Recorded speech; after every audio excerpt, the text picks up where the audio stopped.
bombastic side eye, criminal offensive side eye. Kamu calling, aku lagi ospek. Kamu miss call aku lagi bingung. Meski kamu sudah gak penting, FYP aku lebih penting. Oke ya. Wait a minute. Who are you? Show me now, show me no, show me B, and finish with an E.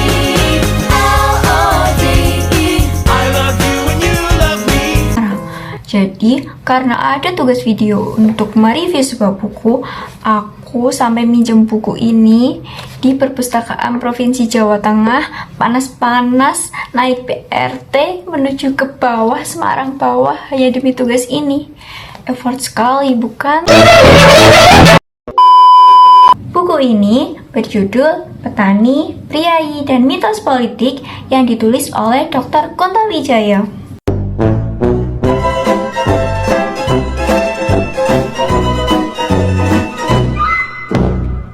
Buku ini memiliki 263 halaman yang ada di dalamnya itu ada 8 subbab.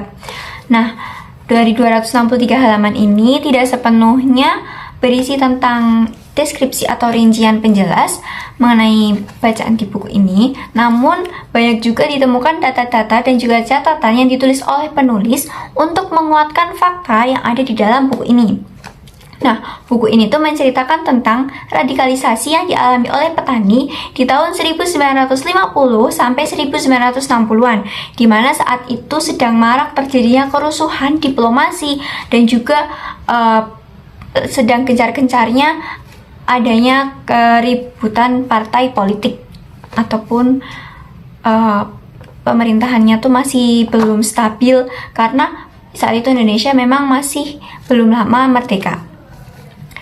Nah, di buku ini tuh menceritakan bahwa saat itu partai-partai politik seperti PKI, PNI, ataupun Masyumi, dan partai politik lainnya berusaha untuk menarik anggota ataupun pengikut yang sasaran empuknya itu adalah petani. Terutama saat itu tuh PKI yang berusaha untuk menarik anggota sebanyak-banyaknya dari kalangan PKI.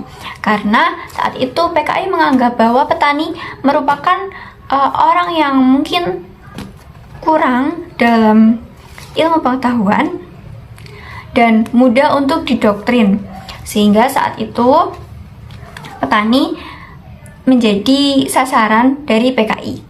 Oleh karena itu, saat terjadinya G30S PKI, banyak sekali anggota PKI ini tuh terdiri dari orang-orang atau komunitas petani. Nah, di sini juga ada priayi, di mana dalam buku ini tuh juga dijelaskan mengenai kesenjangan sosial yang dialami oleh petani, karena saat itu kedudukan antara petani dan priayi ini lebih tinggi yang priayi. Di mana saat itu, semisal dalam suatu partai politik, biasanya petani ini memiliki kedudukannya lebih rendah atau jabatannya lebih rendah dalam partai politik tersebut dibandingkan seorang priayi, karena saat itu priayi dianggap sebagai orang yang memiliki kedudukan yang lebih tinggi. Nah, di sini tidak hanya menjelaskan mengenai radikalisasi petani, namun juga menjelaskan mengenai perkumpulan Abri Praya di Surakarta, lalu ada juga kasus Kaliwungu, serta kaum Ningrat di Madura. Selain itu, di buku ini juga menjelaskan mengenai perjuangan Indonesia dalam memperjuangkan diplomasi Amerika saat itu. Nah, buku ini tuh sangat worth it untuk dibaca bagi kalian anak-anak ilmu politik ataupun anak FISIP, bukan anak MIPA. Ngomong-ngomong, ternyata angka literasi yang ada di Indonesia ini masih sangat minim. Oleh karena itu, kita sebagai generasi muda, sebagai mahasiswa, sudah saatnya mengajak orang-orang yang ada di sekitar kita dan juga menerapkan pada diri sendiri untuk lebih rajin membaca.